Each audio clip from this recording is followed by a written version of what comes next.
This is the open house for Women's Leadership Program at Yale School of Management. We're obviously so excited to be here with you today. My name is Kristen Sorek West. I'll be your group director. I am the Associate Director of Marketing here at Yale School of Management Executive Education. And like I said, a few housekeeping items before we kick things off. We are recording this webinar and the recording will be distributed afterwards. And also, we encourage you to chat with us along the way. As you're dropping your location into the chat, please continue to use that function, also the Q&A function throughout the webinar. I'll be moderating both and fielding incoming questions to our speakers we have here today. So I do also want to emphasize that this time together, our time together here is going to be a discussion. We're here to answer your questions along the way, so please let us know what you have on your mind as it comes up. I guarantee you, as always, that if you have a question, someone else on the call has the same question, so please let us know what's on your mind. As I mentioned, we're here today to talk about Women's Leadership Program and what you can expect to take away from the program should you attend. And for those of you who are just beginning your journey of understanding what professional development opportunities are available to you right now and are just learning about the Women's Leadership Program. The Women's Leadership Program is an on-campus, in-person executive program hosted at Yale School of Management. It's designed to develop leadership behaviors in women and those who support them, behaviors like building high-performing teams, negotiating, managing crisis, and driving innovation. The program also helps to develop your authentic leadership style and executive presence. We have two fantastic speakers on the call with us today. They are past participants of the program. They just attended WLP, as I'll abbreviate Women's Leadership Program 2. They attended the program last June. And I mean, they're fantastic ladies, you'll see in a minute. So here on the call, we have with us Wanjeri Gakuru and Ruchi Sharma. Thank you so much, both of you, for attending, for being with us on the call today. First off, can you give us a little bit of an introduction about you both? Ruchi, let's start with you. Yeah, sure. Hi. First of all, thanks for having us. I think it's truly an honor to share what the experience we had at the program last year. So my name is Ruchi Sharma, and I'm basically from India. I did my PhD from India in 2012, and then I came to US, and I'm not sure if everybody knows about PhD and the postdoc, but after PhD, you for the exposure and for further years, enhancing your skills, I would say scientifically, you look for another lab. So I came to US and I started working at National Institutes of Health, which is in Maryland, Bethesda. And I primarily work at Eye Institute, and I work on eye disease. And so then I started my postdoc there. I started working on stem cells. So my PhD is from stem cells, and the disease I work in at NEI is in age-related macular degeneration. And the primary goal of my work in the lab is to develop therapies for treating this blinding disorder that primarily affect old people. So I have been in this lab for 10 years, and then recently I moved to this position that it's like staff scientist, or you call like a senior scientist position that not only involves a wet lab, but also involves mentoring students, supervising technicians, helping your PI to run the lab. So I am currently in the same lab, and I am working toward my next step in my career. And WLP, like Kristen said, this leadership program happened at the right time, where I was just thinking I was a little scared and thinking to what to do next. And maybe maybe this program gave me confidence that, you know what, I can do something. I can take that big step that I was just too scared to even say to myself. And the fact that those 4 days I spent with these 44 or 45 lovely women, and from different backgrounds. And I was probably the only scientist in that group. And the fact that I see different perspectives from that group, it just helped me. And I think we're going to go more in detail, but yeah, and I'm so happy, and I will welcome you all, and I'm happy that I will be sharing my experiences and my journey that I did with Wanjeri last year in Yale. So welcome you all and thank you. Thanks, Ruchi. What about you, Wanjeri? Coming after the scientist is the artist, I guess. My name is Wanjeri Gakuru. I am a Nairobi-based freelance journalist, essayist, curator, and filmmaker. I'm also the board secretary of the Pan-African Writers Collective called Jalada Africa. And I also currently serve as the project lead of our translation project that is currently running, and we're featuring work by Nobel laureate, Professor Wole Soyinka. I am also the partnerships director of another collective, but this time a film collective called Rogue Film Society. I mostly work in arts and culture, and actually I came to the leadership program by luck, I guess. In 2020, I had initially applied for another Yale program, but focusing on digital publishing. But, this small thing called the pandemic happened, and it kind of turned our lives around. But what I really appreciate about the Yale University is that they really wanted us to be on campus, so they kept postponing the program, hoping for the best, which was really, really good. By the time 2022 came along, we were able to be on campus, but unfortunately the program was no longer available, which is understandable because, the publishing industry was severely affected by the pandemic. Everything really changed. And I think probably they were taking a beat just to kind of understand the landscape again. And so I was offered a chance to come and take the leadership program. And because of my other responsibilities outside of my work in the literary space, it made so much sense for me. And then coming on board and meeting everyone was incredible. And I can't wait to share that with you guys. And I hope you will consider the program because it is really, really quite fantastic. Oh, awesome. It's so nice to have you both here.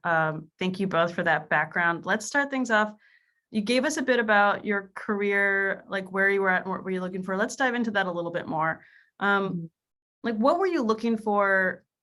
Let's revisit what you were looking for in a professional development program. Like what, Ruchi, you touched on this a little bit, so we'll start with you. Like what were your motivations? Did you have any particular skills that you were looking to develop? So like I said, so what happens in science, like you do a degree and your paths gets very limited. You go to academia, you go to company. But the thing is that what academia lacks is that they don't teach you like how to lead or how to even a personal leadership. So when I was in this position just for a year and a half, when I came to Yale, I already was feeling like saturated. I was like, I need to do something. I felt like it's stuck. And I think I was I was primarily looking for like a personal leadership that gives me confidence and that gives me, there is something unique you have and you can do that. And on top of it, I think what really excited me about the Yale, the fact that it was just a women leadership program. And when I went through who are the participants, it was just amazing. And I was like, you will see a perspective from different parts of the world, women coming from different world. Like I think Wanjeri will touch on that, and from different aspect, different like when Wanjeri and me, we are totally different. And I wanted to see that aspect too. And I wanted to learn that personal leadership aspect, how I can push myself and how I can make myself, that confident, you can do this. And I think it helped me. It really helped me. That what you're describing, that gaining a lot of technical expertise either in academia or in a very technical role is common, right? And as you ascend the leadership ladder, you are moved further away from your technical responsibilities and more into managerial responsibilities. But what managerial experience you have is either through hands-on experience, which you might not have had in school or in your prior roles. Exactly. And so where do you get them? Like you might have that imposter syndrome of like, all of a sudden I have a team of 5 or 50. How am I going to coordinate all of these people? What do I do? We hear that. And I feel like that's pretty common. If anybody's experiencing that, please drop that into the chat. I know that, like I said, I've heard that from a number of participants, and we've been running this program since 2016. So I can only imagine that it's continuing. Wanjeri, how about you? What were you looking for in a professional development program? Well, because I'm a journalist, I am kind of already kind of in the center where I have to, kind of lead the conversation, and even in the other responsibilities that I have. In fact, in 2020, I was a managing editor of the Writers Collective. So I have that experience, but what I realize is that perhaps there are many blind spots in the work that I'm doing, and not recognizing that maybe has limited how far I could go. And so that's what I wanted. I wanted someone to assess what I was doing, assess the way in which I was presenting myself, and maybe give me tips on how to be better. And I also found that I was oftentimes either the first or the only. So either the first woman doing something or the only Black person doing something. And I felt a little lonely in that position. And it was quite, like Ruchi was saying, because when you apply for the program, we have this space where we interact prior to coming, and everybody writing about what they're doing and seeing the similarities in our background, but also seeing the complexion, seeing the distribution where people are coming from, and understanding like, yes, once we go there, we're going to be able to share experiences that will resonate with me directly, but also will allow me to learn. And so for me, those are the things that I was looking to learn in the program. And honestly, like it surpassed my expectations, because the amount of tools and resources that are built into the program are just incredible. We did so much work prior to coming into the room that allowed them then to say, hey, this is what you do, and this is how to be better, which I really appreciate. Talk to me about the work that you did prior to coming into the program. So we had some exercises that we were doing. We were filling in, we were given scenarios, and then you were meant to then to decide what decision will you make. So for example, you're given your scenarios, like you're a mid-level manager, and the company needs to move to another office, and you need to assign parking spaces. Seems really benign, but really in your decision making at that moment affects how the team works together, and shows, do you consider everybody else? Do you make a decision by yourself? And giving you multiple possibilities of decisions. And then in the end, actually, it's rated. It actually means something, all these small decisions, or major ones, like you need to fire someone or you need to move a team. What do you decide? And as much as everything was strange, in the sense that, some of the references were, of course, very American and very kind of little removed, but I could understand the core of what they were asking. And I learned later that it was really revealing of my decision-making processes, which was really, really good. But we also had another exercise called Reflected Best Self, in which we asked people in our community to write their thoughts about us, what was really good about us, things we could consider. And later, it was the most beautiful, affirming, just delightful thing to read, and to understand how people see you, how they value you, but most importantly, to understand the importance of staying positive and building on what you have, like building on your strengths. So for me, all these exercises were really just really wonderful. And I remember, but when I was asked to do this, I went back and looked at my notes, and I was like, oh my God, for saying such wonderful things about me. So whenever you're feeling low, I can guarantee you can go back and be like, I'm really amazing, and people think I am, and that's very true. Yeah. Sometimes it's hard not to cry when you read through the Reflected Best Self response. I agree. It is such a highlight of the program. And like, it's just so meaningful. For just a bit more background on the Reflected Best Self assessment, you are asked as a participant to ask friends, family members, colleagues from your past lives, from your current life, to contribute stories about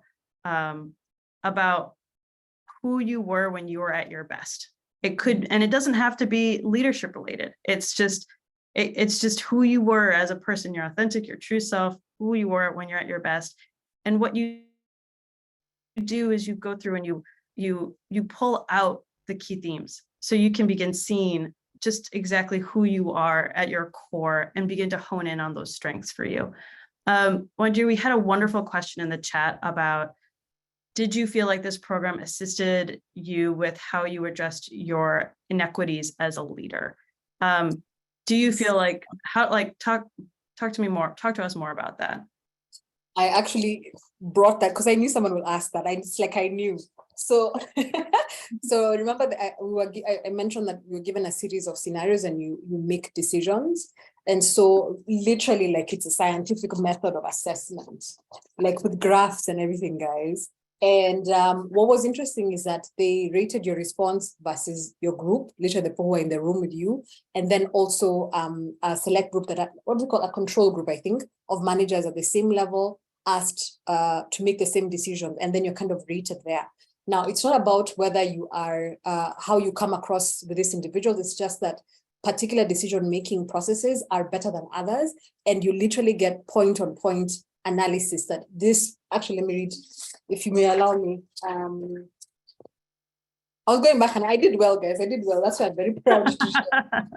But really, like things like decision significance. So you could make a correct decision, but it affects the team morale, for example. And you get a proper breakdown of what that means, what that, how that will affect the team. And then you get a reading of your response. For example, there was a scenario about decision significance, and they said your decisions are approximately more participative when problems have a high level of decision significance. So really just kind of like breaking it down to the minutiae of how you think, and maybe, you know, you could be answering the question very quickly, or maybe in a hurry, you know, because you think, oh, it doesn't have a big relevance, but it comes back into the room and you go question by question.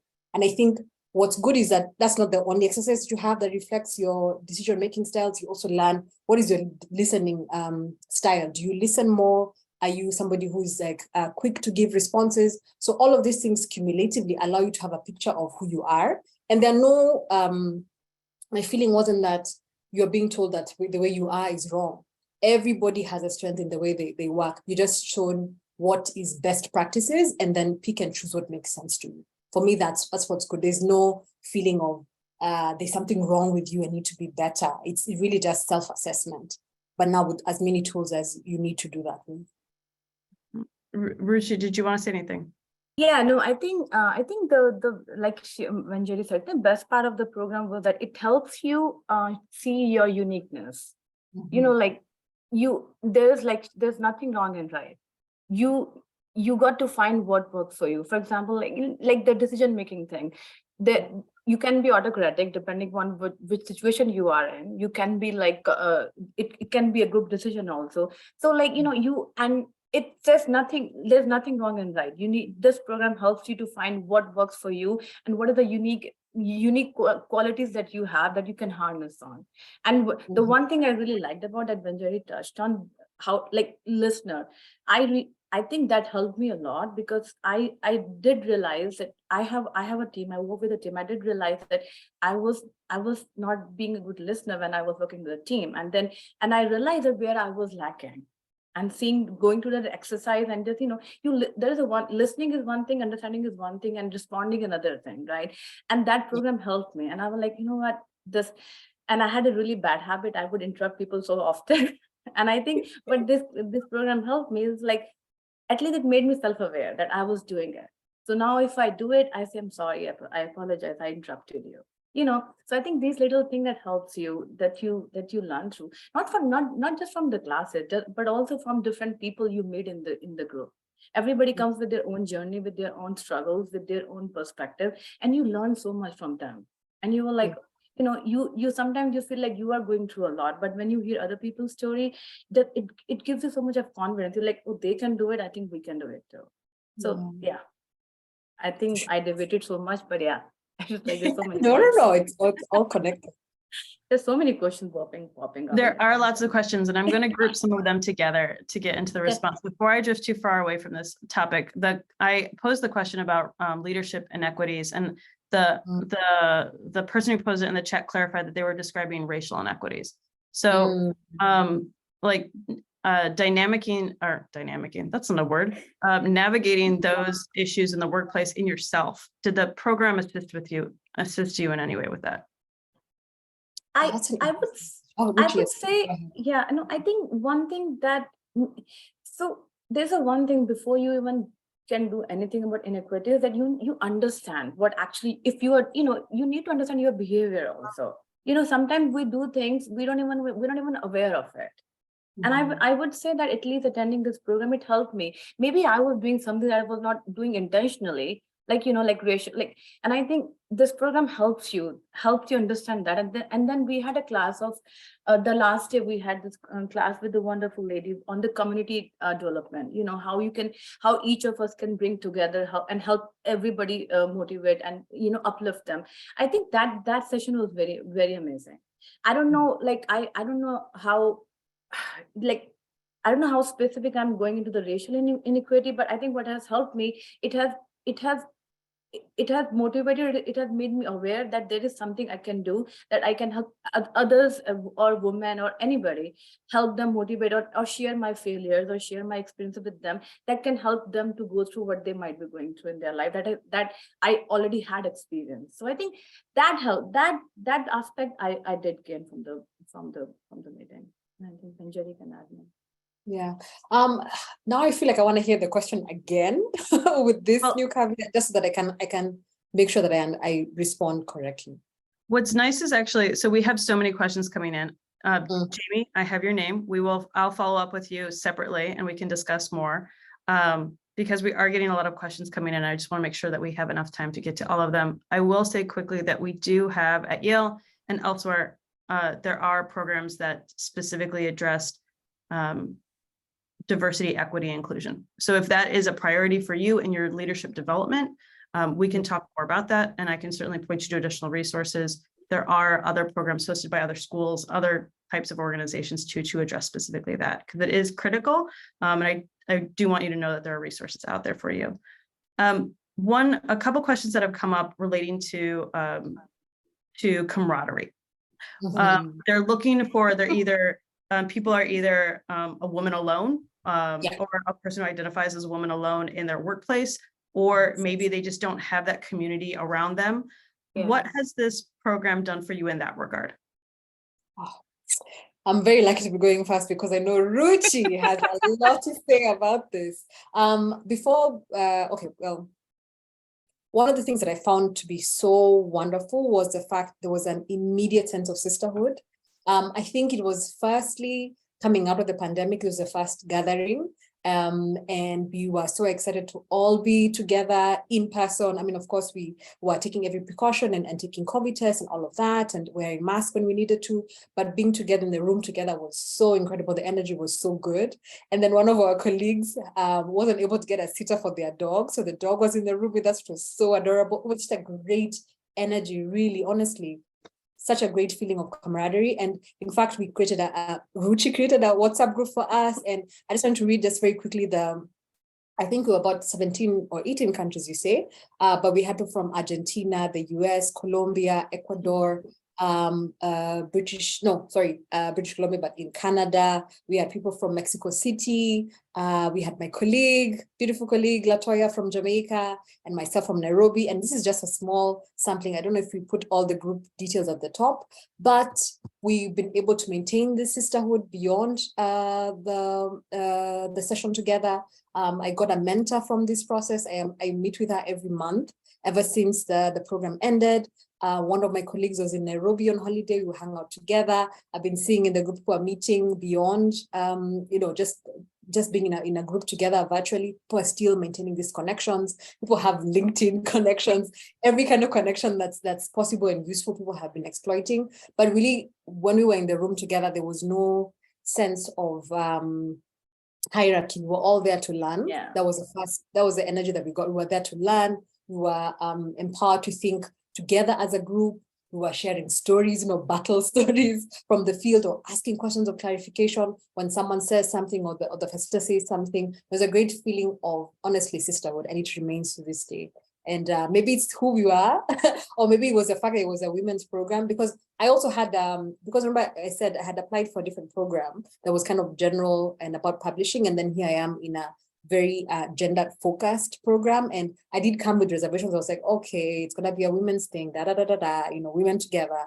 And I know it sounds really strange, but sometimes you feel like those gender things are, kind of almost like a PR thing, but this was far from that. They were completely prepared to speak to us and our uniqueness and the way we think. And what I liked really a lot is that, I think as women, we count ourselves out a lot. We disregard our instinct. we think our leadership method that is maybe very empathetic, more empathetic than maybe other genders or other perspectives or leadership could be. But here we were in the room where the scientific research and things that are backing the way we think and the correctness of the way we think, so that you feel like when you step out of the room, you have all the ammo to be like, empathetic leadership is actually the way to be. Emotional intelligence is actually the way to do things, and feeling very affirmed in the way that we are. So for me, that was just, incredible. I'm going to jump in here. There's a couple questions about like the tactical structure of the program. And I want to come back to the topic of a women's leadership program around that. So there's the women's leadership program that Wanjeri and Ruchi attended was on campus. It's 5 days, approximately 4.5. Good to budget 5 days for travel, especially.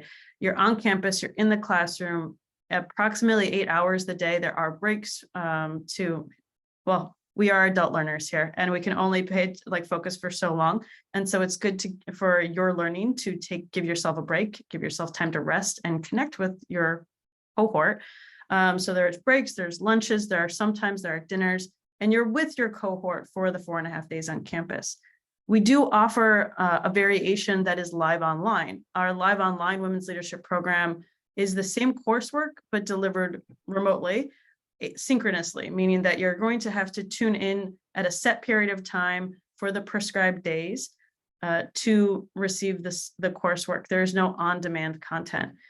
And then we do also offer, because we have such a wide array of offerings for women's leadership, we do offer short courses through our online education program partner, collaborator, 2U Get Smarter. And these courses are leading teams, I think it's Power and Influence, and then there's the Women's Leadership Program online. Those 3 programs focus on a smaller, like a subset of skills to develop. And that material is delivered I won't say on demand, because you're kept in a cohort and you're paced for 6 to 8 weeks. So you have material that you have to complete every week in order to progress through the program. So you have a set start date and you have a set end date, and you have material to complete each week. It's similar content, just modified for an on-demand format. Room and board is included in your program fee. Most meals, I would say. Some meals are on your own, and that's by design. There are, like, New Haven is a pretty fun town to spend a night on in. I know Wanjeri and Ruchi, you too. There are secret smiles on their faces because they got in trouble when they were here. It was an after-hours program. That's right. And so there's like opportunity for you to explore this area on your own time. That's also built into the program schedule. So there were a couple questions in here about like a women's leadership program. And Wanjeri, you were just touching on this. Like, why is it a women's leadership program? And you were explaining, Wanjeri, about how often the leadership skills innate to those who identify as women are sometimes either de-emphasized or devalued, and that there are other leadership skills or perspectives that are given more value and more attention, more priority. And so what this program does is it does help to define the skills that you innately have, that you bring to the table, why they are unique to you, and then help to strengthen skills that are critical to impactful leaders. So as I mentioned, like the developing teams or developing your negotiating skills, like these are critical skills that you will need to have to be a successful leader. And then the program helps you to develop them. I saw one question, and I think because question keep popping up, there was one question: is this program good for like age, a certain age or not? My experience, if you feel like you need some kind of a leadership, some kind of help for your personal growth, this program is good for any age. In our group, we had people Like, I think we had people from 30s, 40s, 50s, what doesn't matter where you stand in your career. This program will help you to see the unique things what you have, and it will surely help, and it will help you to help others also. So I think so if you are thinking about that, this is the right program. Just take it. There is no age group or age bar or whatever, or the Right. position or which career you are in your position. Another thing I think I used to think before I took this program, I used to think, like, because it's a leadership program, you have to have a leadership position to have a leadership. No, you need a leadership training for yourself also, so that you can. And I think, so just think about it. If you are in a career, doesn't matter you have a team right now, you might have a team a year from now.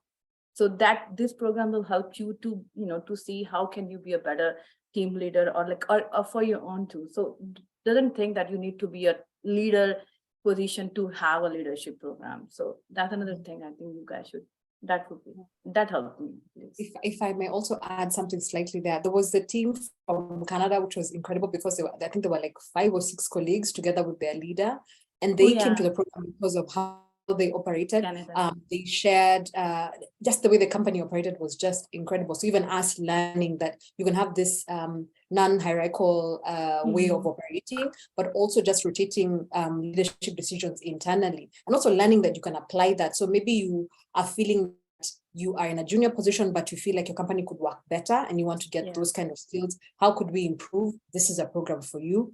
Or if you feel like you're just about to change careers and you want to do something different, because I remember like one of our colleagues has since changed her job just because of coming to the program. Carla has even moved to London to do her new job.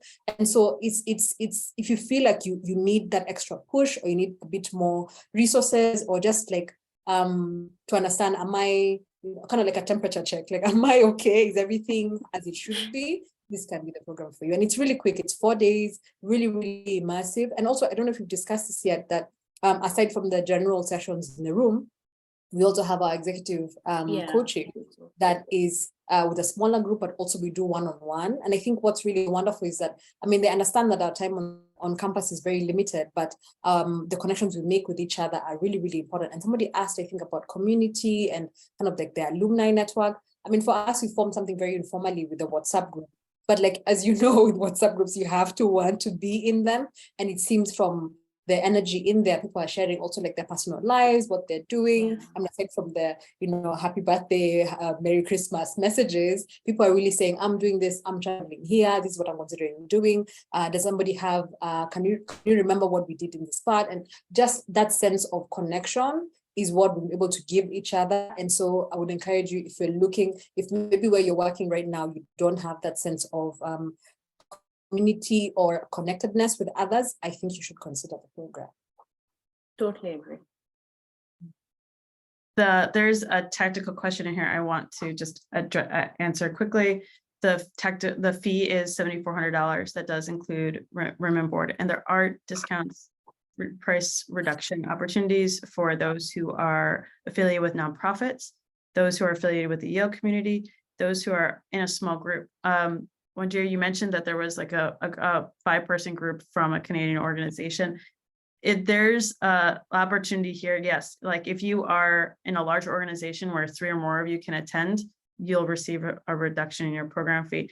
There's also an opportunity here, and I would say it's more informal, that if you and 2 of your friends feel like you need this, but you're not necessarily connected in the same business or business unit, you can still come together as a group. So please reach out to us for that, for more on that opportunity as well. Another question in the chat was, are tenured professors teaching in this program? So the program is taught by the same faculty that teach in the degree programs. Not all of our faculty that teach in this program are tenured necessarily, but they are the faculty that teach in the MBA program and the master's program here and the EMBA program here. Much beloved professors here at School of Management. I was actually just thinking about Emma Sepola, who is the faculty director of this program, who was in your class photo, Wanjeri and Ruchi, when I was looking at it earlier, and she's a delight. She is not tenured necessarily, but she is smart. She has a lot of research, a lot of knowledge to share, and it leads this program as its faculty director. I think if I can add one thing there, is like what Kristen was saying, the faculties and all, but the best part was that people who are going to be teaching you, they're actually either they have worked on the same subject in the past, or they're actively doing a research on the same subject. So it really means a lot that you are actually getting the most updated information on that particular subject, and then it makes a difference. The person who is teaching you, they actually are learning or working on that subject. So that just gives you kind of a different perspective and a different connection also. It just doesn't feel like a bookish knowledge that somebody's just typing the notes, okay, this is what the book says and this is what you're going to do. No, they're telling you what they have experienced, and supported by the scientific evidences. So that makes a big difference in this class. I'm just reading through some of the comments, Ruchi. I'm sorry, I don't have a follow-up for you at this moment. I'm seeing some comments and questions that are coming in that are great about, like, how does this program specifically help you advance in your career? I Ruchi. can take that one. Oh, sorry. No, I know, you go ahead and I'll tell you. For that's pretty good for scientific community. No, you go ahead, Wanjeri. Yeah, so like I said, I have been in leadership positions already. I feel like I've been very successful, but I felt like perhaps there's some insight that I could get. And so one of the things that I got, which was a very good point in the executive coaching, was the fact that you need an accountability partner. If you don't have that in your life, or you need to have a kind of a mentorship system around you, where you have someone who's reminding you to stay on task, to remember what's important for you, to stay, on your career path. And I was like, oh, I've actually never considered getting a mentor. And I was very, very grateful that one of my colleagues agreed to do that for me. And she's from a completely different world. She's from banking. She's got a technical, mathematical mind, brilliant woman, Jennifer Catrali. And through navigating the differences in the way we think, we found such a good way of working. We work on my goals for the year, working on my budget, working on expanding the expanse of my career goals and hopes for myself, because I've been a person, that's what I learned from the program, that I've been a person who makes very careful decisions because I want to succeed. But also we're learning, oh my goodness, one of the things you guys will do, let me not spoil it, because I know you guys will take the class and you want to be surprised and do it, but there's an exercise we did in the room where the goal was to fail. And that was so shocking, because as leaders, as women, we know we don't have enough chances to fail. Nobody allows us to fail. We have, like I said, like in my experience, I've been fast and only a lot of times. And, you have that little window to jump through and succeed. But we were learning that it's good to fail and also build failure into how you operate. So for me, it was learning that I needed a mentor and getting a mentor from there, and being able to walk with this person month on month. Now we're crossing into the new year, and I found that what she's helped me with, not telling me that there's anything wrong with the way that I'm thinking, but kind of just, bolstering the way that I'm thinking already, and allow me to have other perspectives. That's something that I didn't have in my life. And I am 35. I've been doing this for a while now, but I just had that blind spot, honestly. So yeah, that's what I got. Yeah. So the one of the part of the profession I am in major portion, if you want to have your own lab, or if you want to be succeeded in academia, you got to write grants. You got to know how to write grants. And one of the things that was really, I think I was so scared, or I was very skeptical about myself, that I don't know if I can write grants. I don't know if I want to have my own lab, but then I was so scared all the time just to think about it. But when I went to this program, and the executive coaches, or the group coaching we had, they made us do our personal statement. What do you want in your career?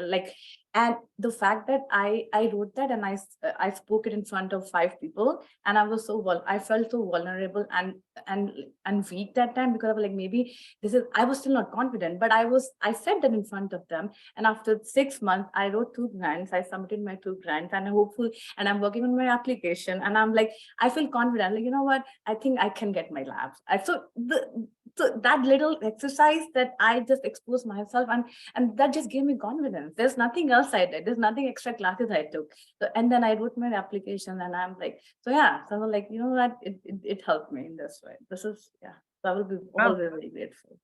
Congrats, Ruchi. That's great. I didn't know that. Oh, incredible. Congrats. Yeah, I haven't got my lab yet, but I started working on it and it's something. Yeah, but you're on the way. That's the most important Yeah. thing. You're Yeah, thanks. There, sorry, more questions coming in. This is awesome. So more Yay. questions, more like there were questions coming in about alumni, joining the alumni base. So this program is not degree conferring. It confers a certificate of completion. Because it is not degree conferring, the participants of this program coming out are not affiliated with our alumni base. However, you are affiliated with the exec ed community, and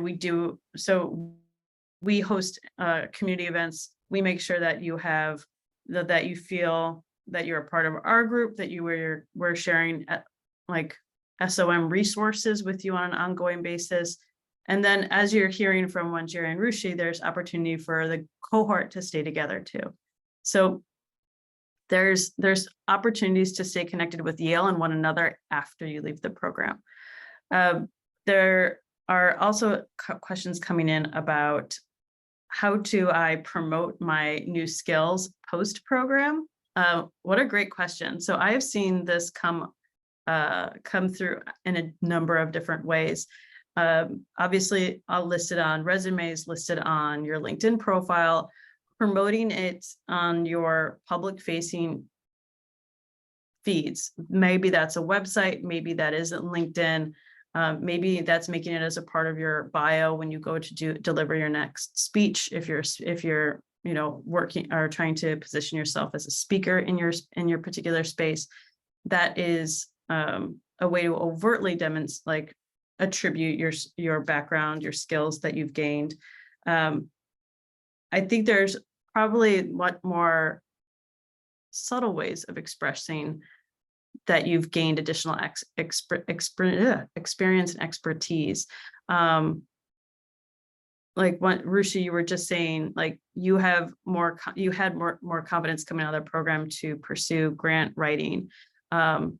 Those actions weren't a promotion of Yale or women's leadership program overtly, but you can attribute that motivation and that encouragement to our program, and here with all of you. So that is like very rewarding for me to hear. I'm so glad that you were able to share that and you did share that.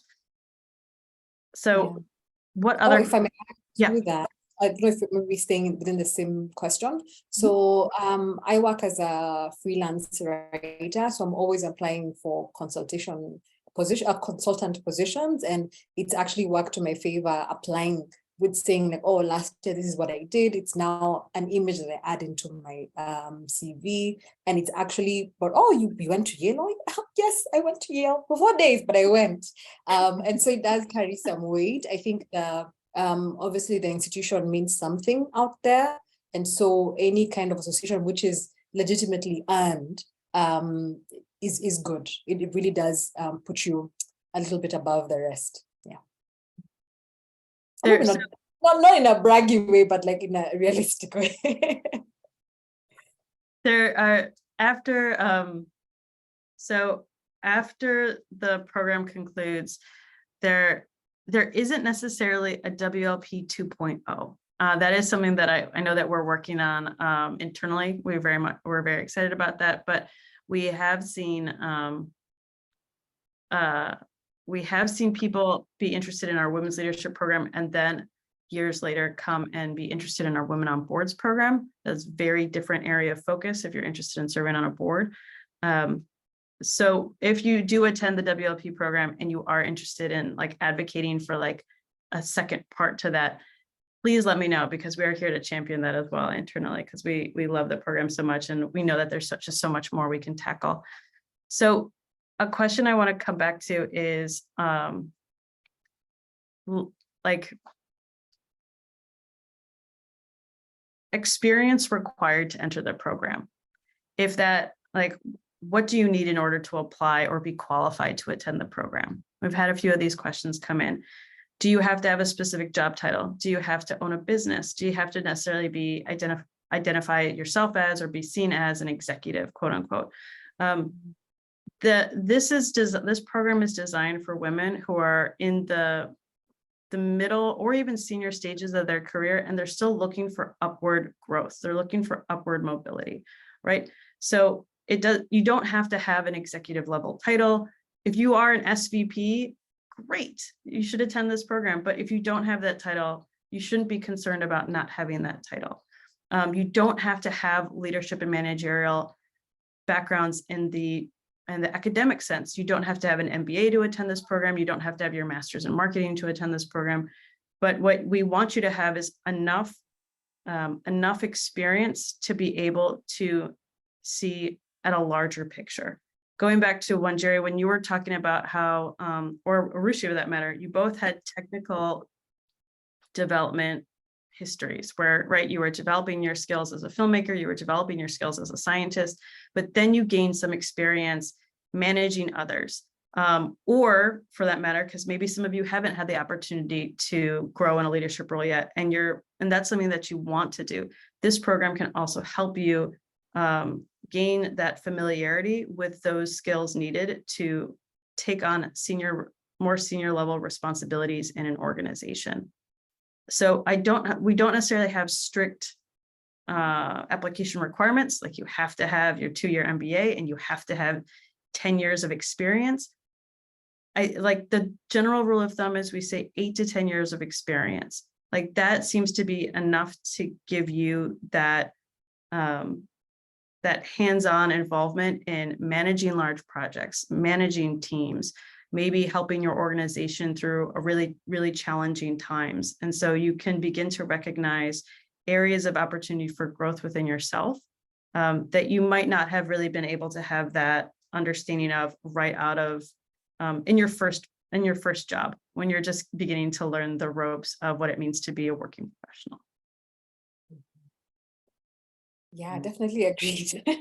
Everyone was in different places in their career, but all of them were either the thing that felt was cut across everyone. Everyone wanted to be a better leader. That was the cross-cutting desire. Everybody wanted to know, how do I work better with other people? How do I use what I already have to be the best that I could be? And I think that that's the criteria that everyone had. Mm-hmm. So when you were looking at the Women's Leadership Program, were you looking at other programs? Or were you looking, like, what were you looking for? That's more like a Ruchi question. I'll be very honest with you. When I started looking for the programs, the reason I was looking for the program was like I wanted because I felt like there is a need. I need a push. I need some training now. So first that was the thing, and then I started looking for the programs. Yale was the first one came, and Yale was the one that was doing it in person. At the same time I started doing a leadership program through my institute, and it's all Zoom. And I had few classes, and I was like, you know what, it's like, even though this is a nice program, it's like with different classes going through all over the year across, because it's like Zoom, but I did not, I think I realized I needed something else. I needed some other perspective. I needed something in person. I need the classroom. I wanted something that I go somewhere and I just think about that not that I am doing something. Okay, I can do Zoom and then I can take my notes also, and I do my, something like that is just totally focused on the leadership, that totally focused on the different aspect that I might not be even aware of. And it happened by chance that when I was looking at Yale came up, and I was like, okay, this is the one I'm doing. So yeah, that's all that is. Thanks, Ruchi. I guess the SEOs are working. But I'll tell you one thing. After I came back, and after like 4 months, like my boss, who doesn't give a lot of appreciation so easily, and he was like, you know what, you need to go to this program more often. He was like, you are more positive, you are more of a team leader, you are not, you were like, something happened. I was like, yeah, this program works. Education happened. So yeah, getting these compliments from your boss, I think it means a lot. I just dropped into the chat the next dates for our WLP program because some of you have to leave. So the next program, the next programs are in April and in June for 2023, and we are also planning on hosting this program in the fall, and those dates will be released in a couple of weeks. But April, June, I gotta say, spring and summer on campus are lovely times to be on campus. I know Wanjeri and Ruchi can speak to that because their program was in June when they attended. Yeah, if I may just add something really small about like when to go. So this was my first time also traveling to America, and you know, dropped all the way in Connecticut. But what was really wonderful is that also it was Pride Month, and so many wonderful events were happening around. And I met a drag queen that I've been watching from RuPaul's Drag Race, and so it was just perfect weather, just perfect time, honestly. Yeah. So go in the summer, go in its warm. That's great. But I gotta say, I mean, on a quick personal note, fall here is beautiful, and I get like there's winter charm here as well. So it's a great place all seasons, in my humble opinion. But then again, I live here, so I feel like I have to like. You're biased. You know all the good stuff though. What do I know? I just came this one time. It was, yeah. There's a couple of questions in the chat about paying for the program. So a question was, are most people who attend this program here are attending on corporate sponsorship? No, it's common, and we encourage you to ask, if you feel comfortable, for you to ask your employer for support, financial support in attending this program. So we do provide on our website, and I'll link to it in the follow-up email every registrant gets, the justification letter. This helps to arm you with language to go to your superior, go to your HR department with, to help advocate for you as to why you should attend this program and why they should help pay for your attendance in this program. I do know a number of participants every year are affiliated with nonprofits, so they do take advantage of the program fee reduction affiliated for nonprofits. And if you have other questions about the program fee, just let me know. Other questions that have come in are about, would Yale reject a participant that the company has approved to attend? So Charlotte, I think this is about if you've been given approval from your employer to attend, would we reject you? Probably not. Like, I think I can't see like offhand why we would necessarily reject you. But if you have concerns about that, reach out to me. I will be adding my email information into the follow-up email as well. Actually, I'll just drop it into the chat so you all can have it and email me with questions afterwards. So the registration for the programs concludes about a month prior to the program's start. So we're looking at, for the April program, the program registration will close March 16th. So we do close registration a month out at the very least, to give ourselves time to prepare for your arrival. There are a lot of moving parts here to host a group on campus, so we need to give ourselves a bit of time to make that happen. Oh, great to hear, Kellyanne. Wonderful. I'm looking forward to having you here on campus. There is a reduced rate, I think, for the government. April, your question, government affiliation would fall under nonprofit affiliation for us. So if you're interested in attending the program, do pop in the nonprofit discount code when you apply. The cohort size, Paula, what a great question. We make sure that this program caps out between 40 to 45 participants. We have done larger groups than that, but we like to keep it small. 40 plus women, or 40 to 45 participants in a program seems to give the diversity of the cohort that, like Ruchi and Wanjeri were talking about diversity of professional background, of country of origin, of seniority in an organization, unit affiliation, like a business unit affiliation. It gives a lot of diversity into the classroom, and that makes for a very rich experience all around. On that note, before I forget, Ruchi, I think you actually have a have data behind the geographic diversity of your cohort? I think Wanjeri said that, no? Like if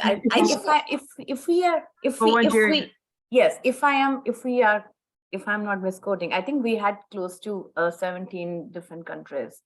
I could be wrong too, but I think we had people from all over the world. Yeah, that's true.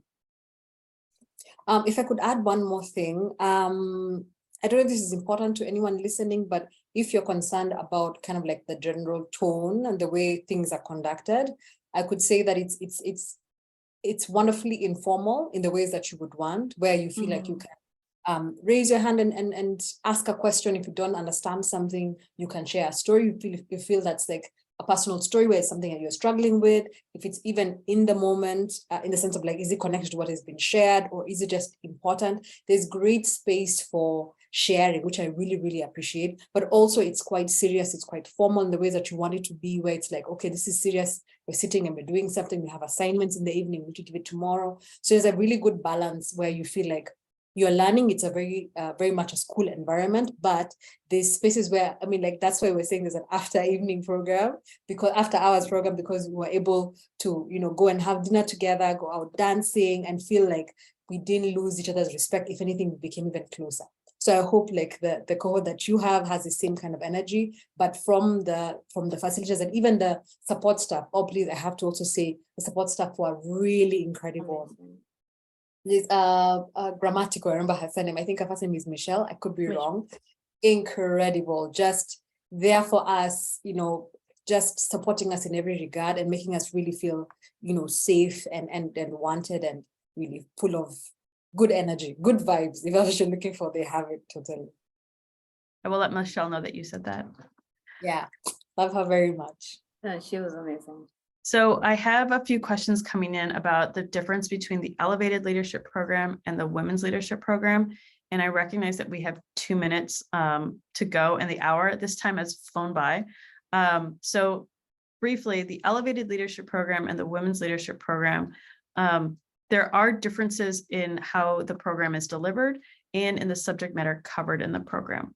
So Women's Leadership Program this year is offered on campus in person. The Elevated Leadership next will be, when it is offered next, will likely be both online and in person. So there is that delivery difference. And then in terms of the subject matter covered, I will follow up with you separately about the differences in general topic areas covered between the two programs, so you can make an informed decision about which might be more appropriate for you. So with 1 minute left, I do have all the questions captured from the webinar chat, so I will be following up with you individually if we weren't able to answer your questions here today. And I do want to give a little bit of time just to sign off and express my gratitude for being able to speak with you all here, and to our gratitude to our speakers today. Thank you so much, Wanjeri. Thank you so much, Ruchi, for being on the call with us. This was a lot of fun. I want to emphasize again that I'll be following up with you in a follow-up email, providing some additional resources and links, and also with my contact information. So if you have questions, please let us know. I hope this time today was helpful. And I hope that you are able to find your next steps with your professional development journey. Obviously, we would love for you to come to our program, but if it's not the right fit and you want to go in a different direction, we totally understand. And we want to be helpful, just a helpful resource to you along the way. So thank you so much again. And we hope you have a great rest of your day. Wanjeri, I hope you get some sleep. Thank you so much for joining us when it's 8 p.m. your time. Yeah, thank you so much for having us. And I really hope, I wish everyone all the best in their journey, wherever it takes them. Thank you. Thanks. It was fun. And thanks for having us. Bye. Thank you all. Bye. Bye.